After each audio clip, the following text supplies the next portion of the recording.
So this is a Polish smoked beer, which was then dry hop beer, which is then big barrel aged on top of the leftover bits of apricots and Belgian. So mainstream. Welcome back to the Fellowship of Beer tasting video. Part 2 of box 4. This is a completely different day. We're not maniacs. We don't just stand here. We always wear the same clothes. Just kept the bottles in the exact same position. Where are we going? We're going weird and wonderful. Yes. Isn't this kind of what Fellowship Box is about? Every single beer in front of us is barrel aged. It actually is as well. How cool is that? We love the barrels. So what do we have? We have a Grodziskie. A what? A Polish smoked beer that kind of went extinct, a medieval Polish smoked beer. So this kind of came about, no, we'll go into that in a bit. Okay. We have Creme Brulee Party, which is a barrel aged quadruple. Barrel aged quadruple in a Creme Brulee barrel. What is that? We'll talk more about that. And we have a white wine, a Chateau Margaux white wine barrel aged. Bonjour. Belgian blonde. Yes. And lastly, Sloeberry Serenade. Yeah. Which is a barrel aged stock ale on Sloes. On Sloes. Is it a brandy barrel? Yes. We should know that. I remember. Yes. Yeah, brandy barrel. Just barrels coming out of our ears. Yeah, barrel mad. That's all mental. Yeah. Should we get stuck in? In a good way. What do you want to go for first? Grodziskie, is that right? Yeah, more or less. Okay. I mean, I'm not Polish, so I usually butcher other people's language. So this came about our members about a year ago, actually. We're discussing our community. They were discussing smoked beers. They were discussing smoked beers. They had like Schlenkerler and stuff. I said, let's make a smoked beer. So you did. So we did. And we let them vote on style. They voted for this, which is a super low ABV, champagne-like beer.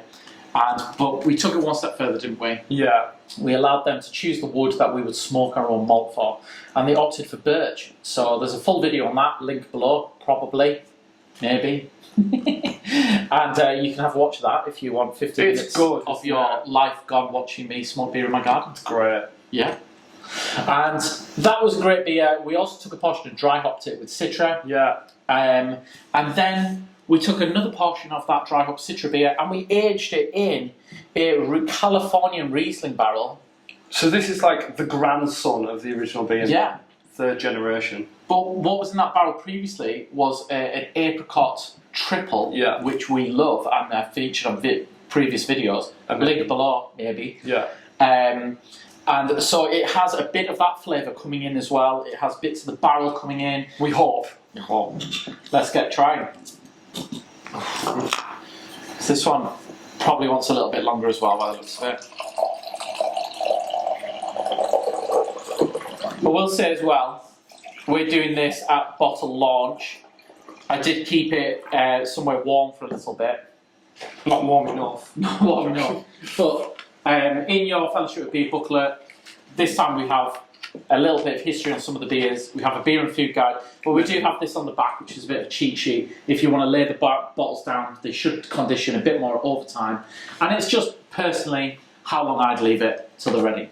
So this is a Polish smoked beer, which is then dry hop beer, which is then barrel aged on top of the leftover bits of apricots and Belgian yeast. So mainstream. I mean, this is what you get from the Fellowship of Beer, aren't you? You're getting, where else are you going to get a Polish smoked 3.4% dry hops with Citra beer aged in a California Riesling barrel that previously held in? It's a roller coaster of flavours. For a 3.4%, I've never even seen a 3.4% barrel aged beer. What does it smell like? Smoke and slight tropical fruit and a little bit of like wood oakiness. It is woody and oaky. It kind of that accentuates the smokiness a little bit. It's definitely picked up a slight wine quality to it that the previous incarnations did not have. It's really interesting. I'd say that's the most complex session strength beer I've ever had in my life. What do you reckon? Wild. It's really nice. The smoke is still super prominent, isn't it? Yeah. Oh, it's really the nice. smoke and the oak is just from the barrel that I think is. It makes me want to make more smoked beers. Very well balanced. And barrel aged with wine barrels. Let's do it. Thanks, Fellowship. Okay. What do you want to go for next? We're going to go, let's keep it semi-sensible with our barrel-aged Belgian blonde. Okay. So this was a fellowship beer that they named Hergé's Blonde, or the Tintin themed. And then one of our members, Ger, suggested the name. So most of these beers, in fact, nearly all these beers have been name suggested. Artwork has been submitted for some of them. And this, Ger suggested Chateau de Cheverny, if I've pronounced that right. Cheverny. Cheverny. I don't know if that's right. Sounds better than my one. Which was the inspiration for Marlin Spike Hall in Tintin. Yes. There we go. How cool is that? What a link. All the That's Chateau. amazing. Chateau what was Margaux. this age on? Chateau Margaux wine barrel. Yeah. Oh, yes. Listen to that hiss. Those bubbles cascading up there. We aged a triple, didn't we, in a Chateau Margaux barrel? Oh, we loved it. And we loved it. We still continue to. We still have some of that. It's a triple Margaux. It's incredible. Yeah. Look at Ed on that. Look at the colour on that.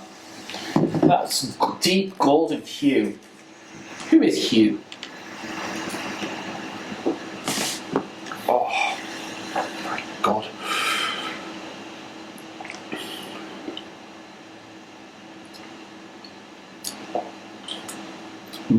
More wood. I love that beer. God, it tastes like the triple Margaux we've done previously, but Super spiky. Slightly green appley. I may perhaps thought there was a note of Brett on there on the nose from the barrel, but I can't taste it ever so slightly on the nose. But it could just be some of that woody barrel funk.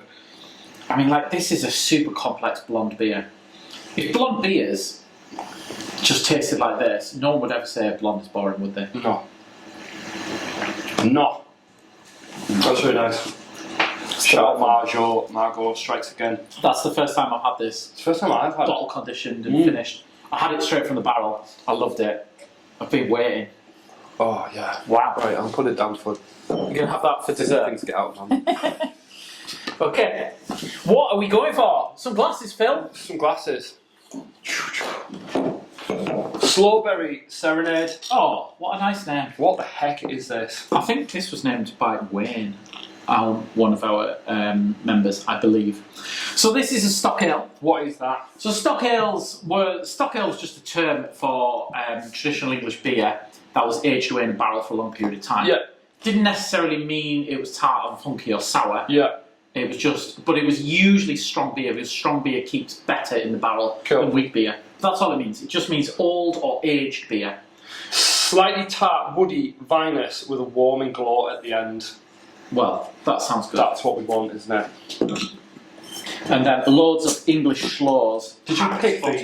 Hand-picked with child labour. Yes, free, amazing. Free child labour around the fields, around my house. Oh, look at that. So the sister beer of this was the elderberry version in the Rioja barrel, which we still have. And that was extremely popular with members, if you remember. That was, I think it was just called elderberry stock ale, elderberry stock ale.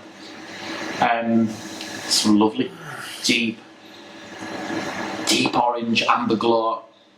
Smells like Sloes. You can smell the brandy, actually.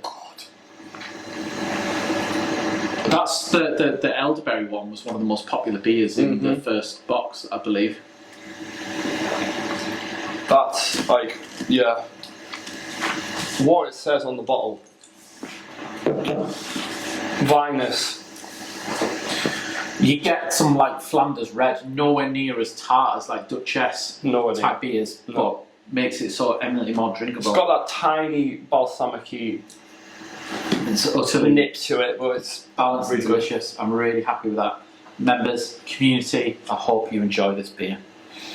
That's really good. I remember us being blown away by the elderberry version, and yeah, really happy with that.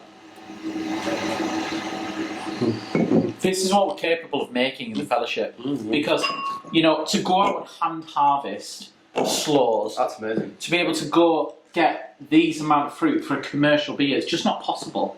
To be able to have barrels and barrels of the same beer, then back blended, it's just dull and boring. Yet every single one of these bottles will be accounted for the Fellowship of Beer with hand-picked ingredients, and that is what you're getting with the Fellowship of Beer. I absolutely love that. Next, last of part 2 of box 4. And we're stepping up to Imperial Zone in anticipation for part 3. Crikey. Creme Brulee party. Creme Brulee barrel aged quadruple. Yes. What the heck? Tell me. Or try. We still don't know. We don't know. We put shouts out to like American and Canadian. We've had private investigators out. Just what is it? What is this creme brulee barrel? So the notes from the barrel supply, Speyside barrels, he phoned me up, Malcolm, the like Barrel man. Master Chief Cooper Malcolm, and said, Malcolm look, Cooper. he doesn't quite know what they are, but there's something to do with the maple industry. And he believes that they've had some kind of maple spirit, and they were glazed inside, he thinks, which is where they're fired. And Well, the glaze inside the barrel. Yeah, and the remnants of the spirit literally crystallise onto it. There was some sweet, sticky liqueur in the bottom of this barrel. Which we enjoyed. Yeah, did enjoy. It was like maple syrup, boozy, alcoholic honey. It was just really weird, but good. Yeah. So it's taken on notes of that. It has had a slight. It has got a slight lactic edge, which adds to that kind of creme brulee. Does that come from the barrel? I believe so. Yeah. Because it's not as sterile as a normal spirit barrel, is it? I don't think. No. So I think whatever's in there has given some slight tartness to this beer. Pause the deep chestnut colour that all our northern quads do. So this was the base was Northern Quad. The base was northern quad. Look at the colour of that. It's a lovely colour. I smell like a combination of maple and like yogurt, like creme fraiche. Oof. I mean, that's just mad. The sweetness of the quad hides that slight lactic tart quality. It's there, but it's not overpowering anything in the beer, is it? It's not at all. In fact, if I'm honest, it adds to that kind of creme brulee kind of quality to the beer. Very interesting. Like you still get that toffee caramel hit from the malt, from the grains, from the barrel itself, from that maple That's syrup. got that vinous quality to it as well, doesn't it? It's nowhere near as sour as the Sloeberry, but it's a really unique, interesting beer. Well, there we go. Ooh, It's the weird and wonderful. that's really good. They were really good. All mad, but great. Cheers. 4 barrel-aged beauties that the Fellowship of Beer chose, voted for. Only you can have these. That's pretty special. That's pretty good, like. Right, we best have a sleep before we do part 3. Some of the day. Another day, completely.